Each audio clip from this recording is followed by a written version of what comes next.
Chapter 28. Dawn had just broken with dazzling brightness against a cloudless, deep blue sky as the last band of refugees from the island city of Kern passed through the gates of the great outer wall and entered Tursus. Gone was the damp, impenetrable mist and the vast, dark ceiling of storm clouds. They had blanketed the land of Callahorn for so many days. The grasslands remained soggy and sprinkled with small ponds. The saturated earth could not yet manage to absorb, but the persistent rains had moved on to be replaced by a fresh sky and sun that brought a new cheerfulness to the morning. The people of Kern had been arriving in scattered groups for several hours, all weary, horrified by what had happened and frightened of what lay ahead. Their home had been completely destroyed, though some did not yet realize. The Northlanders had put everything to the torch, following the unexpected attack on their encampment. The evacuation of the doomed city had been a miraculous success, and although their homes were gone, they were still alive and, for the moment, secure. The Northlanders had failed to detect the mass escape, their attention completely occupied by the courageous band of Legion soldiers that had assaulted the central camp and drawn them away from even the most distant outposts in the mistaken belief that a full-scale attack was underway. By the time they realized the strike was only a feint designed to confuse them, the island had been evacuated, and its people were far down the swift Myrmidon and beyond the reach of the maddened enemy. Minion Lee was one of the last to enter the walled city. His lean frame battered and exhausted, the wounds on his feet had been reopened during the 10-mile march from the Myrmidon to Tursus, but he had refused to be carried. It was with the last of his strength that he struggled up the wide ramp leading to the gates of the outer wall, supported on one side by the faithful Shirl, who had refused to leave his side even to sleep, and gripped firmly on the other by an equally wary Janus Sempre.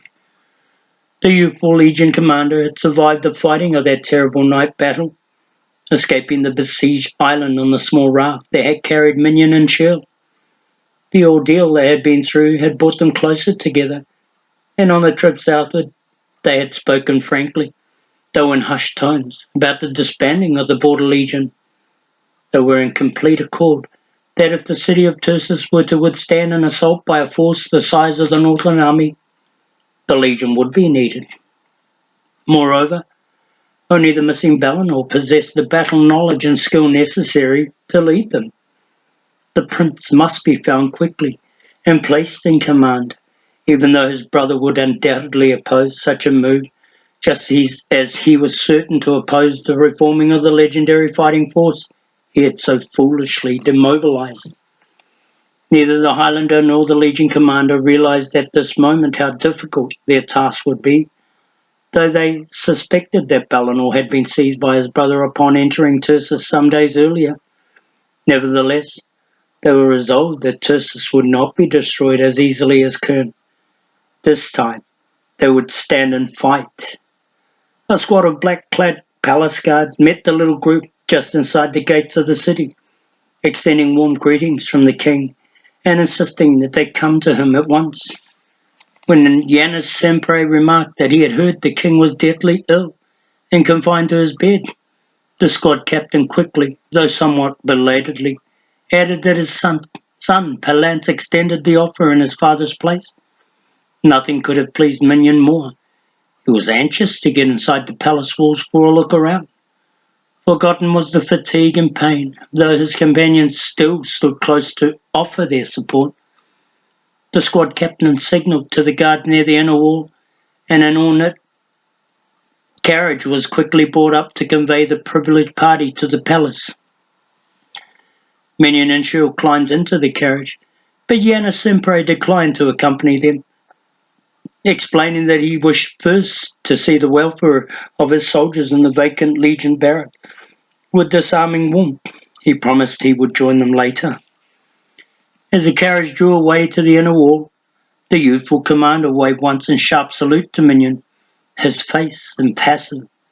Then accompanied by the grizzled Fandres and several select officers, He strode purposely toward the Legion barracks. In the coach, Minion smiled faintly to himself and gripped Shirl's hand.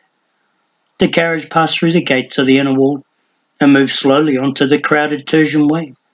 The people of the walled city had risen early that day, anxious to welcome the unfortunate fugitives from their sister city, eager to offer both food and shelter to friends and strangers alike. Everyone wanted to know more about the massive invasion force that was now advancing on their homes. Throngs of worried and frightened people lingered uncertainly in the busy streets, talking anxiously among themselves, pausing to stare curiously at the carriage escorted by the palace guards, rolled slowly past them. A few pointed or waved in astonishment as they recognized the slim girl who rode within, the dark rust-colored hair shadowing her worn and drawn face. Minion sat close to her, suddenly aware once more of the pain stabbing and quick twinges from his battered feet. He was grateful now that it was not necessary to walk any further. The great city seemed to rush past them in short flashes of buildings and overpasses, all crowded with men, women and children of all ages and descriptions, all rushing somewhere in noisy waves. The Highlander breathed deeply and settled back in the cushioned seat, his hand still holding Shirl's, his eyes closing momentarily as he allowed his tired mind to drift into the grey haze that clouded his thoughts. The city and its multitudes faded quickly into a faint drone of sound that soothed him, lulled him quietly toward the comfort of sleep. He was on the verge of slipping away entirely when a gentle shaking of his shoulder brought him quickly around, and his eyes opened to view the distant palace grounds as the carriage mounted the wide avenue of the Sandock Bridge. The youth gazed appreciatively down on the sunlit parks and gardens beneath the bridge, their tree-shaded lawns, dotted with colour from seemingly countless carefully tended flower beds. Everything lay in peace and warmth, as if the sector of the city was somehow an unrelated part of the turbulent human existence that had created it. At the other end of the bridge, the gates to the palace swung open in reception. Minion peered ahead in disbelief. The entire entryway was lined with soldiers of the palace guard, all immaculately dressed in their black uniforms, crested by the emblem of the falcon, all standing stiffly at attention. From within the enclosure, trumpets announced the arrival of the coach and its passengers. The Highlander was astonished. They were being accorded the formal welcome, normally reserved for only the greatest leaders of the Forelands, a policy strictly observed by the few monarchs remaining in the vast Southland. The pomp and display of a full military salute clearly indicated that Palance Baccana was determined to ignore not only the circumstances under which they had arrived, but the inviolate tradition of centuries. He must be mad, absolutely mad, the angered Southlander stormed. Well, what does he think this is? We're besieged by an invading army and it turns out the troops were a dress parade. Minion, be careful what you say to him. We must be patient if we are to be of any use to Balinor. Shil gripped his shoulder and faced him for a moment, smiling quickly in warning. Remember as well that he loves me. Misguided though he may be, he was a good man once, and he is Balinor's brother still. Impatient and impulsive as always, Minion nevertheless realized that she was right. There was nothing to be gained by showing he was angered with the foolish pageant, and he was well advised to go along with the prince's whims until Balinor was located and freed. He sat quietly back in the coach as it entered the palace gates, passing in slow review before the rows of expressionless soldiers that formed the elite of the king's personal guard. The fanfares continued to roll from all sides, and a small squad of cavalry wheeled in precise formation about the courtyard for the benefit of the new arrivals. Then the carriage came to a gentle halt, and the big figure of the new ruler of Callahorn appeared at the coach door, the broad face smiling in nervous delight. Shil, Shirl, I thought I would never see you again. He reached into the coach and helped the slim girl from the small enclosure, holding her close to him for a moment, then stepping away to view her once more. I really thought I had lost you. Burning quietly, an impassive minion helped himself from the carriage, stepping down beside them, smiling faintly as Palance turned to greet him. Prince of Lee, you are indeed welcome in my kingdom. The big man greeted the lean Highlander, reaching warmly for his hand. You have done me a very great service. Anything I have is yours. Anything. We shall be great friends, you and I. Great friends. It has been so long since... He trailed off sharply, looking intensely at the Highlander, suddenly lost in thought. His speech was stilted and nervous, almost as if he weren't quite sure what he was saying at any one point. If he weren't completely mad already, Minion thought quickly, he was certainly very ill. I'm very pleased to be in Tursus, he responded, although I wish the circumstances could have been more pleasant for all concerned. You mean my brother, of course? The question shot out as the other snapped awake again, his face flushed. Minion started momentarily in surprise. Palance. He means the invasion of the Northlanders. The burning of Kern, Shirl interposed quickly. Yes, Kern. Again he trailed off, this time looking anxiously about as if someone were missing. Minion glanced about uneasily, realizing that the mystic Stenman was strangely absent. According to Shirl and Yana Sempre, the prince never went anywhere without his advisor. Quickly he caught Shirl's watchful eye. Is there something wrong, my lord? Minion used a formal address to catch the other's instant attention, smiled quickly in reassurance that he was a concerned friend prepared to help. The deception brought unexpected results. You can help me. And this kingdom, Minion Lee, Palance responded quickly. My brother seeks to be king in my place. He would have me killed. My advisor, Stenman, has saved me from this. But there are other enemies all around you. You and I must be friends.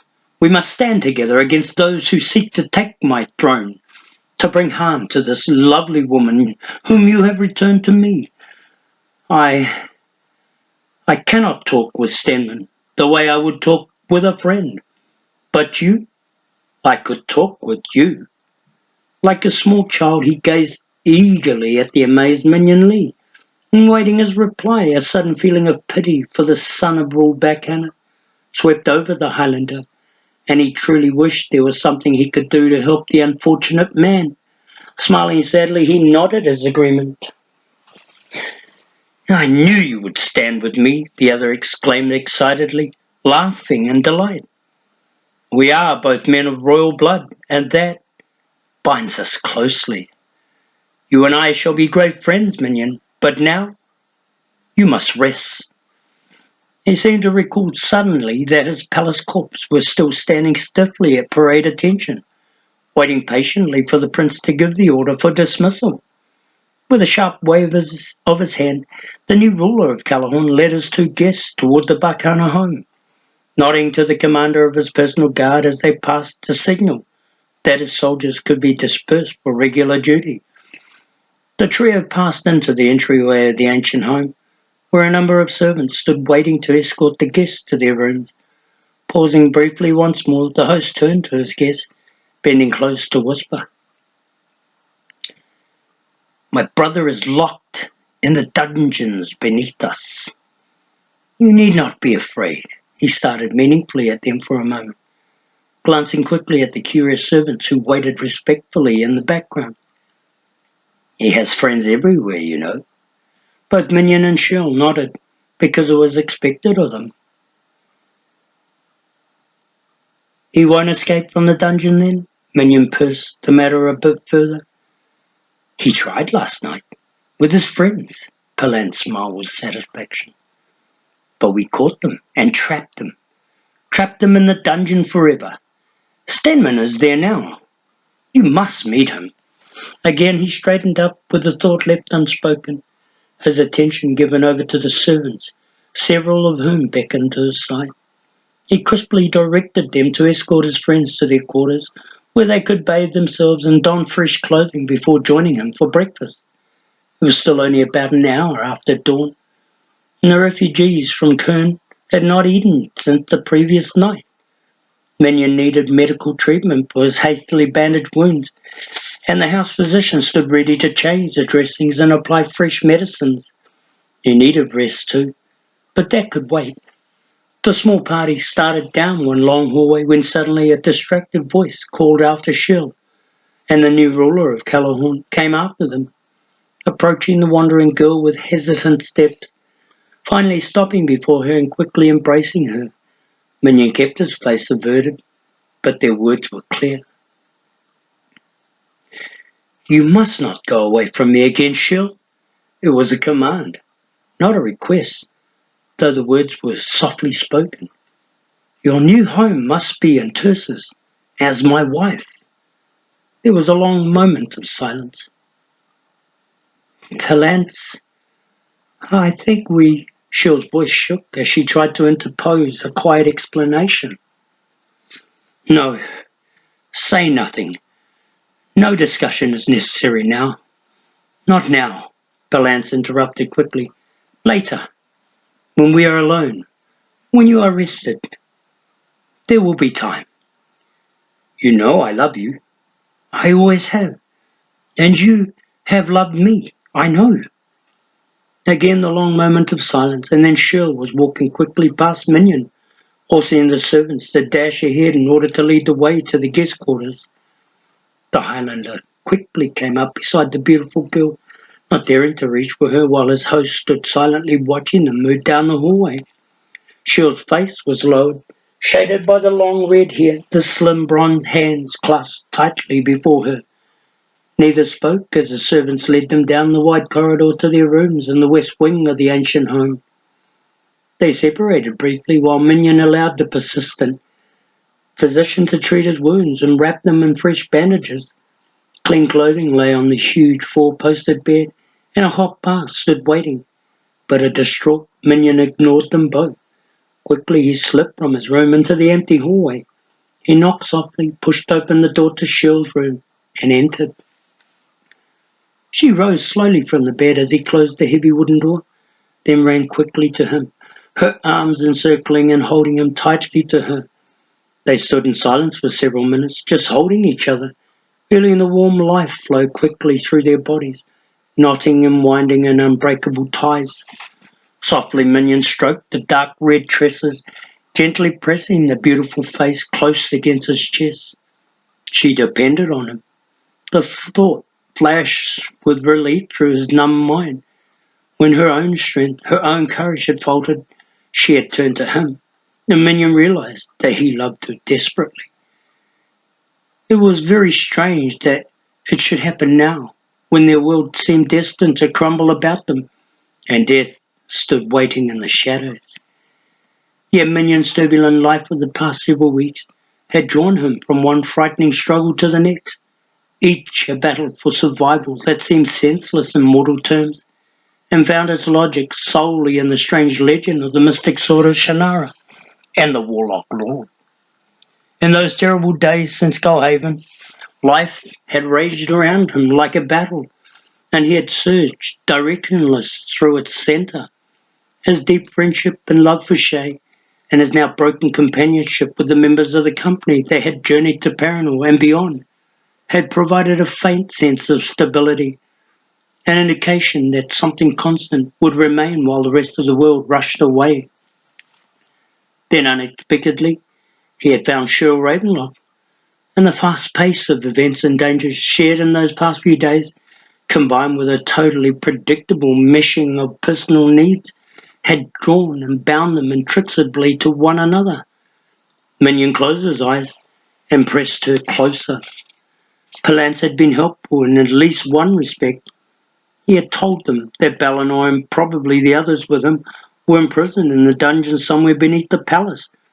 Evidently one escape had already failed, and Minion was determined that he would not make any mistakes. Quietly he conversed with Shul, trying to decide what their next step should be. If Palance insisted on keeping Shul close to him in order to assure her protection, her movement would be severely restricted. A worse threat was the prince's obsession with marrying her in the false belief that she truly loved him. Palance Bacana seemed poised on the brink of total madness, his sanity precariously balanced. It could be tipped at any moment, and if that should happen, while Balinor was his prisoner. Minion paused mentally, aware that time did not permit speculation of what might happen tomorrow. By then, it would make little difference because the Northland invasion force would be at the gates, and it would be too late for anyone to do anything. Balinor had to be freed now. Minion had a strong ally in Yanis Sempre, but the palace was secured by the special black-garbed soldiers who served only the ruler, and at the moment it appeared they served Palance Bacana. No one seemed to know what had become of the old king. He had not been seen for weeks. Evidently he was unable to move from the sick bed, yet there was only his son's word for that, and his son relied on the word of the strange mystic, Stenman. Shell had once remarked that she had never seen Palance alone for more than a few moments without his adviser close at hand, yet when they arrived from Kern, Stenman had been nowhere in sight. This was peculiar, especially since it was common knowledge that Stenman had made himself the real power behind the unstable prince. Shell's father had stated the council chamber of Kern that the evil mystic seemed to possess some strange hold over the young son of Rul Bakana. If only Minion could discover what that power was, for he was sure that the mystic was the key to the prince's unbalanced behaviour. But there was no time left. He would have to do the best he could with what little he knew now. When he left Shell and returned to his own room, ready now for their hot bath and a clean change of clothing, a plan for freeing Balinor was already forming in his mind. He was still filling in the details when the bath was finished, and there was a knock on the door. Slipping into his robe, his host had finished. He crossed the room and opened the door. One of the palace servants had brought him the sword of Lee. Smiling gratefully, he thanked the man and dropped the precious weapon on the bed, recalling that he had deposited it on the seat in the carriage during his ride to the palace and forgotten to remove it. His mind wandered briefly as he dressed, remembering proudly the service that battle-worn implement had seen. He had been through so much since Shay had appeared in Lee those many weeks ago. It might have been a lifetime for any man. Pausing momentarily, he reflected sadly on his missing friend and wondered for the thousandth time if the little Valman was still alive. He should not be in Tursus. He chided himself in bitter recrimination. Shay had depended on him for protection, but it appeared that his trust had been badly misplaced. Minion had repeatedly allowed himself to be governed by the wishes of Valenon, and each time his conscience had warned him that he was somehow failing his companion by following the Druid's counsel. He felt deeply angered at the thought that he had ignored his clear responsibility to the Valman, and yet the choices that had brought him to Circe had been his own. There were others besides Shay who desperately needed him. Crossing the spacious bedroom in measured step, still lost in thought, he dropped heavily to the welcome softness of the large bed, his outstretched hand coming to rest on the cool metal of his sword. He fingered it lightly as he lay back wearily and pondered the problems facing him. Cheryl's frightened face lingered in his mind, her eyes searching Minion's own. She was very important to him. He could not leave her now in order to resume the search for Shay, no matter what the consequences might be. It was a bitter choice to make, if indeed there was any real choice at all, for his duty ran beyond those two single lives to those of Balinor and his imprisoned comrades, and ultimately to those of the people of Callahorn. It would be for Al-Anon and Flick to find and rescue the missing Valman if he was still alive. So much depended on them all. He thought absently, his tired mind and body already drifting toward a much-needed sleep. They could only pray for success, pray and wait. He hovered on the brink of slumber and then softly dropped off. A moment later, his sleepy mind jerked sharply, and he was instantly awake. There may have been a slight noise or perhaps only a highly keyed sixth sense, but whatever it was, snapped him back from sleep that would have ended in his death. He lay motionless on the great bed, as his listening ears caught a faint scraping sound from the far wall, and through the slits of his eyelids he saw a portion of a tapestry ripple with movement. A part of the heavy stone behind the tapestry seemed to push outward, and a bent, scarlet-cloaked figure slid noiselessly into view. Minion forced himself to continue breathing in measured intervals, although his heart was beating wildly, urging him to leap from the bed and seize the mysterious intruder. The cloaked figure moved silently across the bedroom floor, the unfamiliar face, glancing quickly about the room and then turning back to the Highlander's sprawled form. The intruder was only several feet from the bed when a lean hand slipped beneath the scarlet cloak and emerged, gripping a long, wicked dagger. Minion's outstretched hand rested loosely on the sword of Lee, but still he did not move. He waited a moment longer until the attacker was within about a yard of the bed. The dagger held at waist level. Then with lightning speed of a cat he struck. The leaden body whipped upward and toward the startled intruder, one hand clenching the sword still sheathed in its leather scabbard, as the flat of the blade snapped sharply around at the man's unprotected face, striking it in a stinging slack. The mysterious figure reeled backward, the dagger raised defensively. The sword struck a second time, and the weapon clattered to the floor as the numb fingers of the attacker clenched suddenly in pain.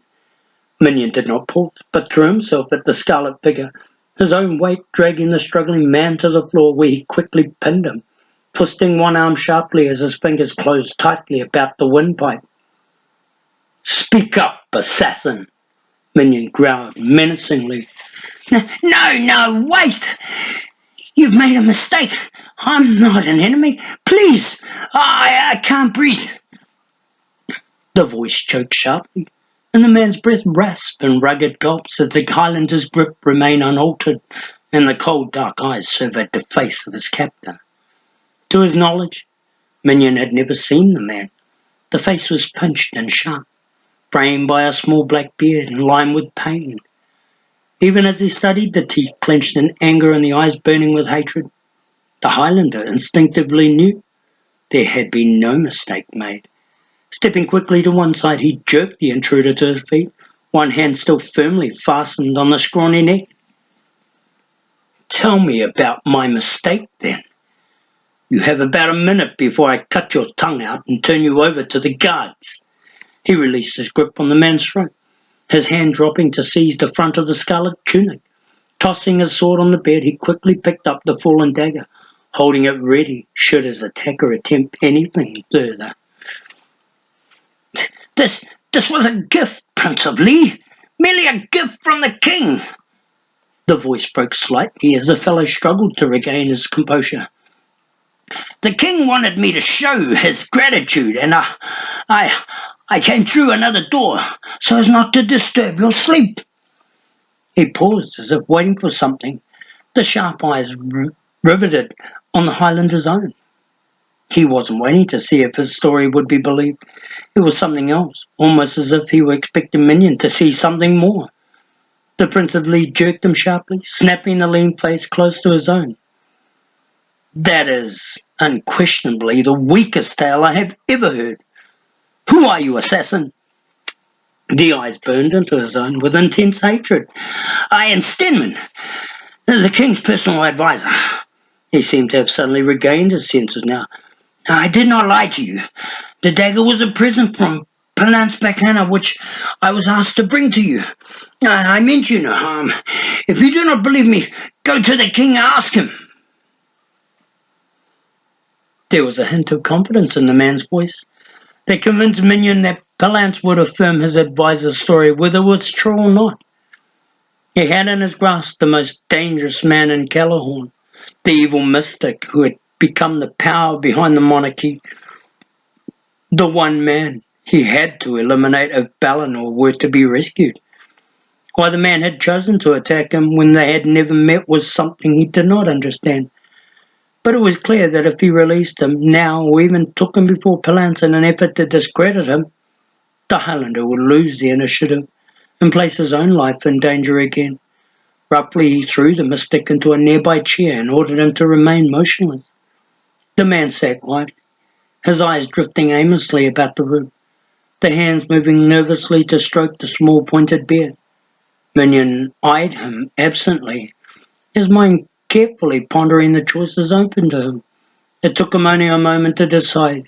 He could no longer bide his time, waiting for the right moment to free his friends. The decision had been taken out of his hands. On your feet, mystic, or whatever you prefer to call yourself. The evil face stared menacingly at him, and in fury, Minion yanked the man violently up from the chair. I ought to dispose of you without further consideration. The people of Callahorn would be much the better for it. But for the time being, I need your services. Take me to the dungeons where Balinor and the others are imprisoned. Now. Stenman's eyes went wide in sudden shock at the mention of Balinor. How could you know of him? A traitor to this kingdom, the mystic exclaimed in astonishment. The king himself has ordered his brother imprisoned until his natural death. Principally, and I... His sentence ended in a strangled gasp. His minion grabbed him roughly by the throat and began to squeeze. Stenman's face turned slowly purple. I didn't ask for excuses or explanations. Just take me to him. Once more he tightened his iron grip, and finally the gasping captain nodded violently in his acquaintance. Minion released him with a snap of his wrist, and the nearly throttled man fell dizzily to one knee. Quickly the Highlander slipped out of his robe and into his clothing, strapping on the sword and shoving the dagger into his belt. For an instant he thought about arousing Shirl in the next room, but quickly discarded that idea. His plan was dangerous enough. There was no reason to risk her life as well. If he succeeded in freeing his friends, there would be time enough to come back for her. He turned to his captain, drawing the dagger from his belt and holding it up for the other to see. The present that you were so kind to bring me will be returned to you, assassin, if you attempt to trick or betray me in any way, he warned in his most menacing tone of voice. So don't try to be clever. When we leave this room, you will take me down the back corridors and stairs to the prison, where Balinor and his companions are held. Don't try to alarm the guards. You won't be fast enough. If you doubt anything I've told you, then understand this. I was sent to the city by Elanon. Stenman seemed to go suddenly white at the mention of the giant druid, and undisguised fear shot into his widening eyes. Apparently, cowered into obeying his captor, the scarlet mystic moved silently toward the bedroom door, and Minion fell into step directly behind him, the dagger back in his belt with one hand gripping the hilt. Time was the all-important factor now. He had to act quickly, freeing Balinor and the other imprisoned members of the company of friends and seizing the deranged Palance before the members of the palace guard were alerted. Then a quick message to Yana Sempre would bring to their aid those still loyal to Balinor, and the power of the monarchy would be restored without a battle. Already the massive Northland army would be mobilizing on the grasslands above the island of Kern, preparing to move on Tursus. If the Border Legion could be reassembled and deployed quickly enough that day, there was a chance the invader might be stopped on the north shore of the Myrmidon. It would be nearly impossible task to cross the flooded river with a defensive force holding the opposite bank, and it would take the enemy several days to manage a flanking maneuver more than enough time for the armies of Eventide to reach them. Minion knew it would all depend on the next few minutes. The two men stepped cautiously into the hallway beyond the room. Minion quickly glanced in both directions for any sign of the black-garbed sentry, but the hall was deserted, and the Highlander motioned Stenman ahead. The mystic reluctantly led his captor toward the inner rooms of the central palace, winding his way along the corridors that ran to the rear of the ancient building, carefully avoiding the occupied room. Twice they passed members of the palace guard, but each time Stenman withheld any comment or greeting, his dark face lowered in grim determination. Through the latticework of the castle windows, Minion could see the gardens that decorated the grounds of the Bakana home, the sunlight falling warmly on the brightly coloured flowers. It was already mid-morning, and before much longer the normal gathering of visitors and business personages would begin. There had been no sign of Palance Bakana, and Minion was hopeful that the prince was preoccupied with other matters. As the two walked slowly down the hallways, the sound of voices was distinctly audible in all directions. Servants began to appear in increasing numbers, moving busily about their assigned tasks.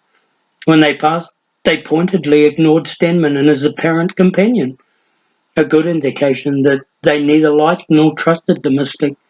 None questioned their presence, and at last they approached the massive doorway that led to the castle cellars. Two armed sentries were stationed before the door, and a huge metal bar now held the latches firmly in place. "Be careful what you say," Minion cautioned in a sharp whisper as they neared the guards. They came to a slow halt before the massive cellar door, the watchful Highlander placing one hand in a leisurely manner on the hilt of the dagger as he stood close behind Stenman.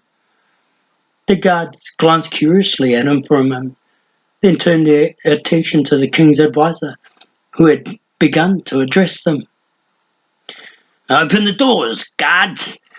The Prince of Leon and I will inspect the wine cellar and the dungeons."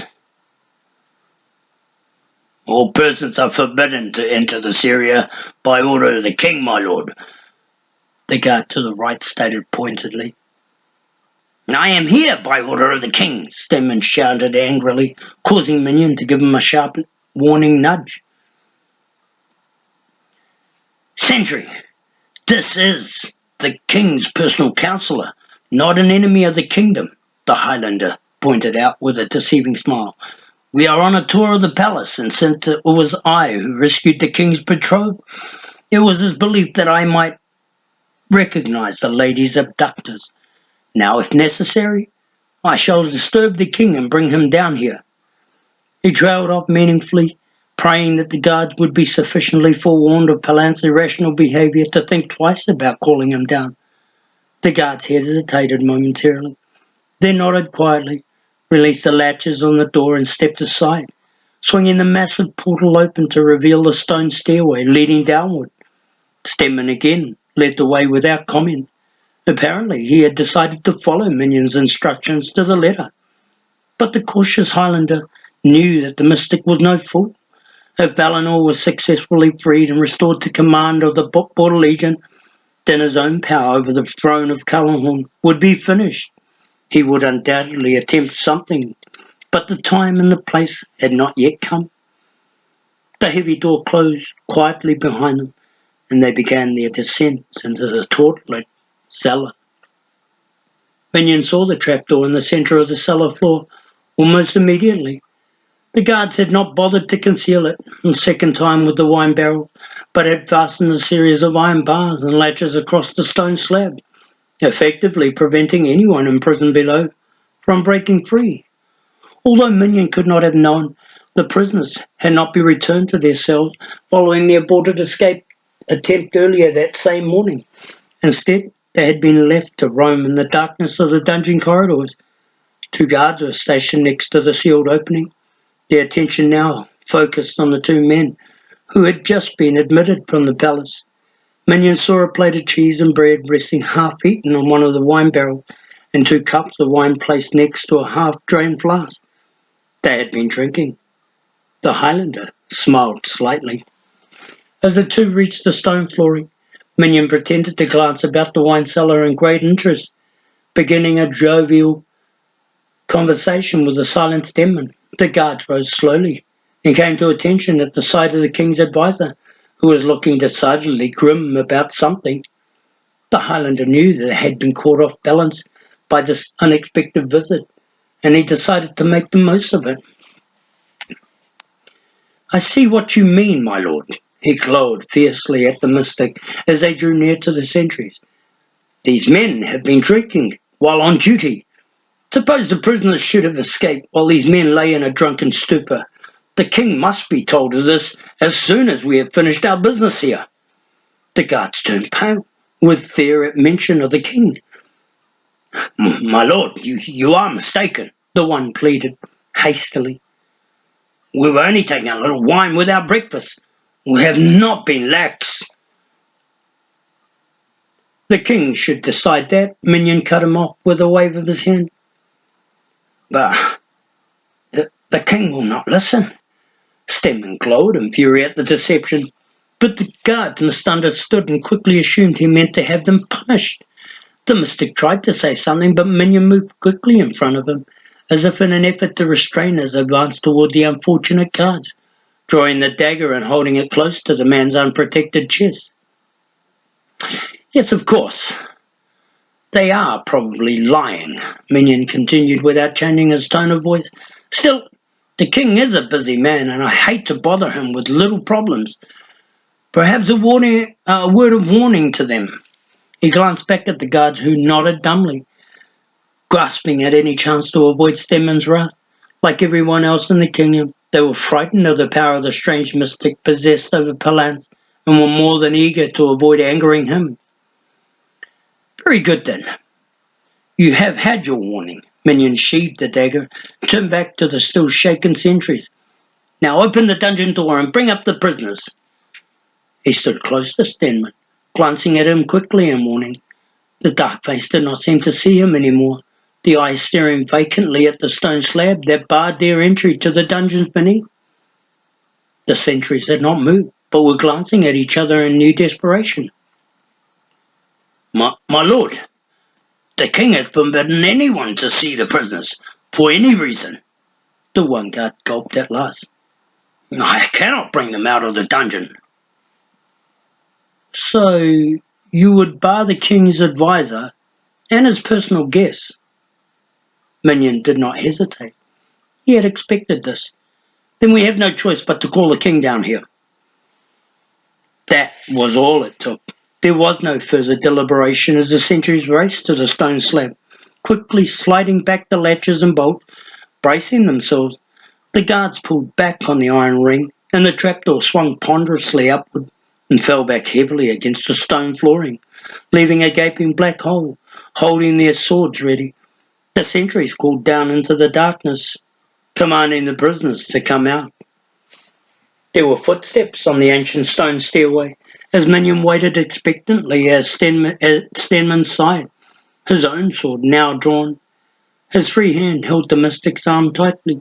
In a sharp whisper he warned the lean adviser not to speak or move. Then Ballinor's broad form appeared from out of the pit, closely followed by the elven brothers and the durable Hendel, his own attempt to rescue his friend thwarted only hours earlier. They did not see Minion at first. Quickly the Highlander stepped forward, still holding the silent demon. "That's it. Keep them moving. Keep them together. Such men must be watched carefully. They are always dangerous." The weary prisoners glanced over abruptly, only thinly masking their astonishment on seeing the Prince of Lee.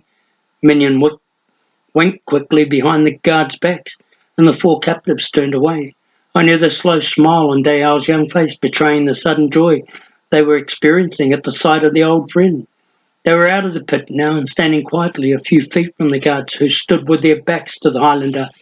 But before Minion could act, the heretofore passive Stedman rested his whip-like form free from his captive's iron grip and sprang aside to shout a quick warning to the unsuspecting sentries. "Traitor! Guards! It's a trick!" He was never able to finish. As the distracted sentries whirled about, Minion leaped cat-like at the fleeing mystic, drawing him violently to the stone floor. The soldiers realized their mistake too late. The four prisoners sprang into action, closing the short space of ground separating them from their jailers and disarming them before they could recover. Within seconds, the guards were subdued, quickly bound and gagged, and dragged into a corner of the cellar, where they were hidden from sight. A thoroughly beaten Stenman was yanked unceremoniously to his feet to face his new captors. Minion glanced anxiously at the closed door at the top of the cellar stairway, but no one appeared. Apparently, the shout had gone unheeded. Bellinor and the others came over to him with smiles of gratitude on their tired faces, clapping him on the back and shaking his hand once again. Minion Lee, we owe you more than we can ever hope to give back. The giant borderman gripped his hand tightly. I did not think we would ever see you again. Where is Elanon? Quickly, Minion explained how he had left Elanon and Flick concealed above the camp of the Northland army and come to Callahorn to warn of the impending advance against Tursus. Pausing momentarily to gag Stenman in the event the evil advisor should attempt to call out another warning to guard posted outside the cellar door, the Highlander told of rescuing Shirl Ravenlock, fleeing to Kern and subsequently the walls of Tursus after the island city was besieged and destroyed. His friends listened grimly until he had finished. Whatever else may come out of this, Highlander, Kendall declared quietly, you have proved yourself this day, and we shall never forget it. The Border Legion must be reformed and sent to hold the Myrmidon immediately, Bellinor cut in quickly. We must get word to the lower city. Then we must find my father and my brother. But I want to secure the palace and the army without a battle. Minion, can we trust Yanis Sempre to come to our aid if we call for him? He is loyal to you and to the king. Minion nodded affirmatively. You must get a message to him whilst we remain here, the Prince of Callahorn continued, pacing over toward the captive Stenman. Once he arrives with help, we should have no trouble. My brother will be left without support. But what of my father? Towering over the dark form of the mystic, he removed the gag from the captive's mouth and stared coldly down at him. Stenman met his gaze briefly, his own eyes furtive and filled with hate. The mystic knew he was beaten if Palance was captured and removed as monarch of Callahorn, and he was becoming increasingly desperate as the end drew near and his plans began to break apart. Standing with the Elven brothers and Hendel as Bellinor confronted the mysterious captive, Minion found himself wondering what the man had hoped to gain by encouraging Palance to take the steps he had. Certainly, it was no mystery why he had supported the distraught and unstable prince as the new king of Callahorn. His own position was assured with Bellinor's brother ruling, but why he had encouraged the disbanding of the Border Legion when he knew that an invading army was threatening to overrun the little Southland kingdom and put an end to his enlightened monarchy. Why had he gone to such pains to imprison Bellinor and to secrete his father in a distant wing of the palace when they could have been quietly disposed of? And why had he tried to kill Minion Lee, a man he had never met before? Stenman, your rule over this land and its people and your domination of my brother are over, Bellinor declared with cold determination. Whether or not you will ever see the light of another day depends on what you do from now until the time I am again in command of the city. What have you done with my father? There was a long moment of silence as the mystic looked desperately around, the dark face ashen with fear. He is in the north wing, in the tower. The answer was a whisper. If he has been harmed, Mystic, Bellinor turned away sharply, leaving the terrified man momentarily forgotten. Stenman shrank away against one wall, gazing after the tall figure of the borderman. One hand came up nervously to stroke the small pointed beard. Minion watched him, almost in pity, and then suddenly something clicked in his mind. An image flashed sharply, a memory of a scene he had witnessed several days earlier on the banks of the Myrmidon, north of the island of Kern, as he had lain concealed on a small hillock overlooking a windy beachhead. That same mannerism, the stroking of a small pointed beard. Now he knew exactly what Stenwell was attempting to do. His face turned to a mask of rage, and he started forward, brushing past Bellinor as if he wasn't even there. "You were the man on the beach, the kidnapper," he accused in undisguised fury. "You tried to kill me because you thought I would recognize you as the man who kidnapped Shell, the man who turned her over to the Northlanders. You traitor! You intended to betray us all, to turn the city over to the Warlock Lord." Heedless of the cries of his companions, he rushed towards the now hysterical mystic, who somehow managed to evade his initial lunge and break away towards the cellar stairway. Minion was after him with a bound, the gleaming sword of his father raised to strike. Halfway up the stone step, he caught him, one hand jerking the dark form about as the man shrieked in terror, yet in the end did not come. For as the sword drew back and Minion held the maddened Stenman tightly against the stone wall, the massive door to the ancient cellar suddenly swung open, the thrust of the pull slamming the iron-bound wood back against the wall with a jarring crash. Framed in the entryway stood the broad figure of Palance Back Hannah.